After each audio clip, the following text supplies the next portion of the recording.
Good evening, and thank you all for being here tonight. My name is Alyssa Cashman, and I have type 1 diabetes. You may recognize me as the freckled girl with the ponytail from the slideshow earlier highlighting my awkward years, but tonight I stand before you to share my story and to advocate for the other millions who fight the battle of type 1 every single day. I have been on a painful journey for 14 years, 3 months, and 9 days. It was January 23rd, 2001, and I was only 10 years old when I was diagnosed. Leading up to this devastating day, I was extremely sick, vomiting, losing weight, thirsty all the time, and constantly running to the bathroom. After realizing that my flu wasn't going away, my parents took me to the pediatrician, who sent us straight to the emergency room at Children's Hospital here in Boston.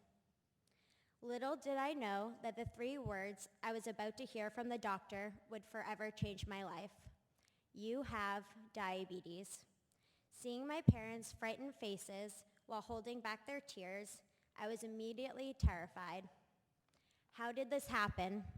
What was diabetes? Would I be sick forever? These were just a few of the many questions that ran through my young, petrified mind. I was quickly admitted and spent a week at Children's Hospital where my family and I learned the tedious tasks of checking my blood glucose levels, drawing insulin, counting carbohydrates, and trying our best to understand what the rest of my life would look like having type 1 diabetes. When our crash course in Diabetes 101 came to an end, we left the hospital with heavy hearts and bags full of what was now to become my life support. Diabetes supplies, syringes, ketone strips, glucose meters, lancets, and many manuals. My daily routine drastically changed. I was no longer a worryless, free-spirited child. At school, I was now known as the girl who got to leave class to hang out at the nurse's office, or the student who always got permission to eat in the classroom whenever she wanted to. Wow, you're so lucky, kids would say to me. What they didn't realize was that I wasn't. My life was a constant balancing act every single day. My childhood years consisted of juggling insulin shots 3 to 4 times a day and being on a strict diet and eating schedule. I had to eat a certain number of carbohydrates at every meal, whether I was hungry or not, force-feeding myself snacks in between breakfast and lunch and dinner, and even before I crawled into bed at night.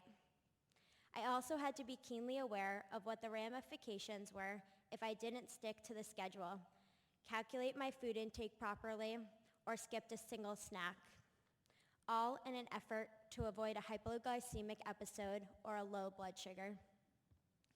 On the morning of my 11th birthday, less than a year after being diagnosed, I was wrestling with my sister in our basement. We were taking turns pinning each other down when a sensation came over my body that was more than just the familiarity of not having enough upper body strength to push her off of me. I felt weak and dizzy, like I could almost fall asleep. I frantically begged Haley to get off of me. Realizing something was drastically wrong, Haley ran to get my mom, who quickly pricked my finger, and the meter showed that my blood sugar had plummeted to a severe low of 13, a far cry from the normal level of 100 to 140.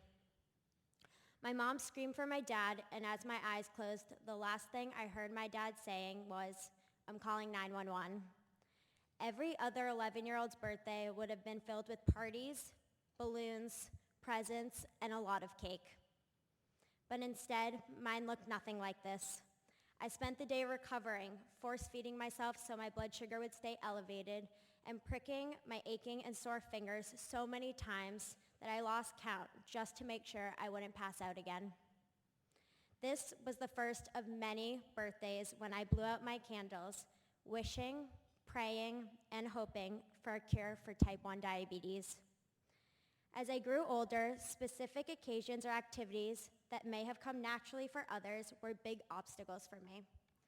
Sleepovers with my girlfriends were interrupted by one of my parents coming over to give me a shot before going to sleep, or having to set my alarm to wake up in the middle of the night to make sure that my blood sugar wasn't dangerously low. During my teenage years, shopping at the mall with friends was a very stressful experience. Before picking out a new skirt or a pair of pants, I had to make sure there was a place for my insulin pump. Did the pants have pockets? And when most girls were excited about buying bathing suits for summer, I loathed the idea. Buying a one-piece suit meant there was no place to attach my insulin pump, and a two-piece meant that the catheter where my insulin pump was attached to my skin would be visible for the entire world to see. When I was 16, as part of my counselor and training program at my overnight camp, we spent 5 weeks in Israel. What is widely known to be the best part of this trip is a 3-day hike through the Negev desert. I prepared for the trip with great excitement and anticipation, only to find out that I would be robbed of its highlight. After speaking with my counselors, parents, and doctors, it was decided that I was not going to be allowed to go on the highly anticipated Negev hike. If I was to have a diabetic medical emergency, the only way to get me out of the secluded desert would be by helicopter medvac, and the risk was far too great. I was devastated and embarrassed, being forced to participate in an alternate program during that time and having to hear about the incredible 3-day experience that all of my other friends had had. This was a time in my life when I felt helpless. Diabetes was preventing me from participating in something I had waited my entire life to partake in. My struggle hasn't stopped, as it has continued into my young adulthood. At the age of 18, I was diagnosed with necrobiosis lipoidica diabeticorum, a rare chronic skin disorder that affects less than 1% of people with diabetes. Red and brown lesions arbitrarily began to appear on my shins. Currently, I have 3 abrasions on my legs, and it is unknown as to whether more could appear. This is only one of the many complications that diabetes brings to the table, and I know that there could be more down the road. I worry about what the future holds for not only myself, but for my family. I pray that my sister Haley is never diagnosed with type 1 diabetes, or that this disease isn't passed down to my own children. With all of this, I have learned how to manage my diabetes while enjoying life to the fullest. Checking my blood sugar and giving myself shots before switching to an insulin pump became part of my daily routine, as normal as brushing my teeth. Soon after my diagnosis, I recognized that diabetes could beat me, or I could rise above and overcome it. Luckily, I chose the latter.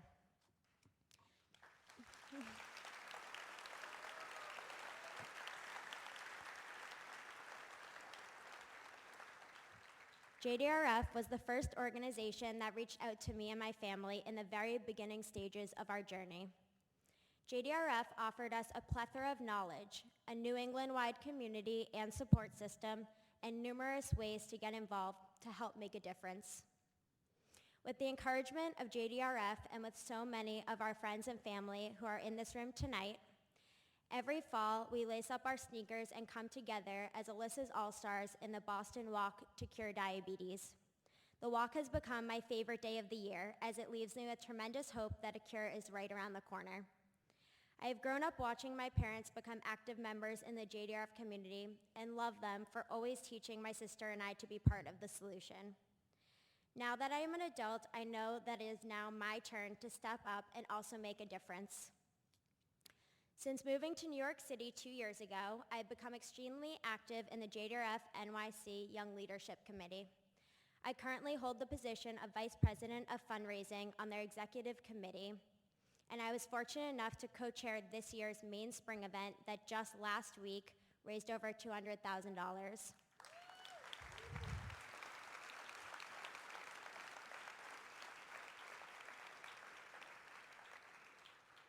These monies will help fund desperately needed research on encapsulation, the artificial pancreas, smart insulin, prevention, and other therapies that will improve the lives of those all living with this disease.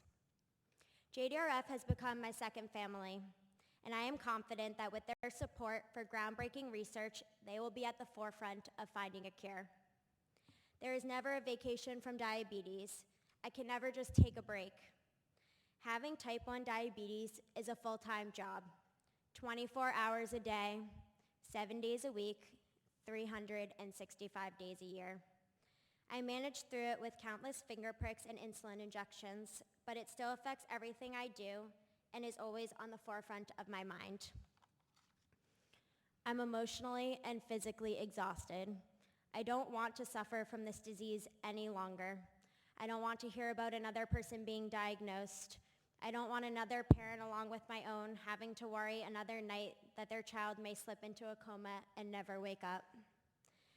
As you have heard throughout this evening, my family and I are doing all that we can to support JDRF in finding a cure for type 1 diabetes. However, we can't do it alone. We need your help. Now is the time, and that is why we are here tonight to raise enough money to fund the research for medical advancements necessary to find a cure for type 1. The JDRF community, including myself, are beyond grateful for all of you for being here tonight, but I am asking for your continued support and generosity. Everyone in this room right now can help make my birthday wish come true. Thank you.